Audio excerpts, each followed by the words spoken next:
As a small business, it can be difficult to know which environmental regulations affect your business. You might ask yourself, what MPCA permits and licenses apply to me? This video will help you figure that out. We will cover air pollution, stormwater, wastewater, hazardous waste, solid waste, and storage tanks. At the Small Business Environmental Assistance Program, we can help you determine if you need a permit, teach you how to comply with your permit, and find pollution prevention methods that may keep your permit small or help you be more green. Minnesota requires air permits for some small businesses. You might need an air permit if your business sprays paint, cleans metal, processes grain, burns fuel, or does other activities that create fumes or dust.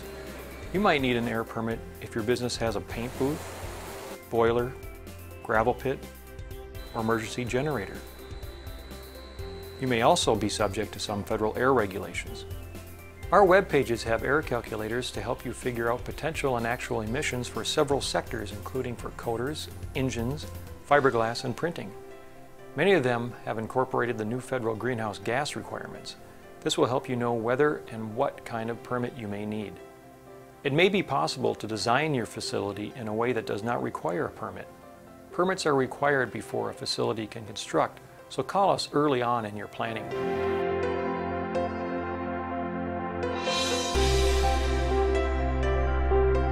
You might need an industrial stormwater permit if you are a manufacturer, warehouse, logging operation, gravel pit, landfill, or printer.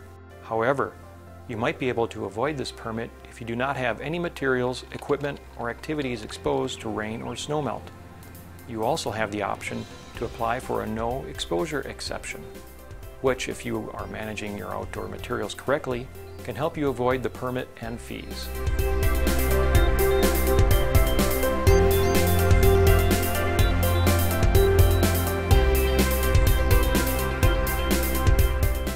You need a construction stormwater permit if you disturb more than 1 acre of land or a part of a larger project that is greater than 1 acre.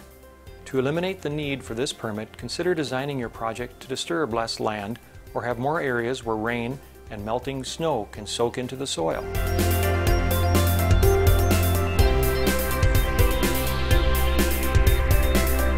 There are many hazardous wastes your business might generate. Some of the more common hazardous wastes are waste paint, used solvents, dirty rags, or expired medicines. If you generate hazardous waste, you need a license. The application form is called the Notification of Regulated Waste Activity and is available on the MPCA website. If your business is in Anoka, Carver, Dakota, Hennepin, Ramsey, Scott, or Washington County, your hazardous waste is regulated by your County Environmental Services Department. Minimize wastes and use non-hazardous alternatives when you can. Smaller volumes of waste will result in smaller disposal bills and smaller license fees. The Hazardous Waste Program has many fact sheets to help you know what to do with your wastes. From the MPCA main page, click on Waste, then Publications, then Hazardous Waste Publications.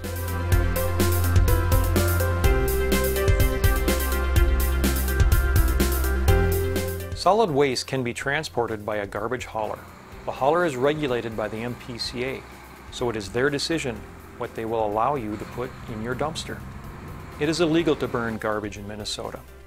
Solid waste is often the easiest place to find pollution prevention or waste reduction opportunities that can save you money. Consider reducing and recycling plastic packaging strapping, reusing pallets, recycling office paper, or giving away reusable items to reduce your solid waste bill. Above-ground storage tanks larger than 500 gallons or underground tanks larger than 110 gallons may have to be registered with the MPCA.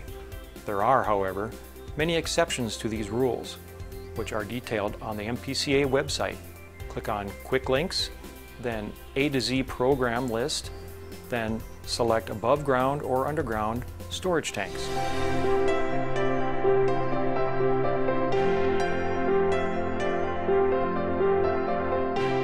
If you send waste down the drain, get approval from your wastewater treatment plant first. Do not use a septic system for industrial waste. If you use a holding tank, Have the contents hauled to a wastewater treatment plant.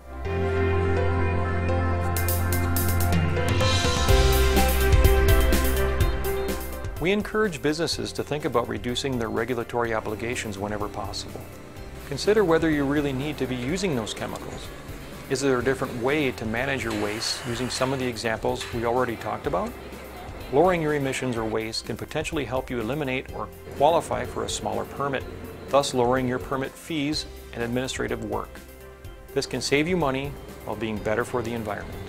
For detailed information about what permits apply to you, and for more pollution prevention tips, go to our webpage or call us at the number listed here.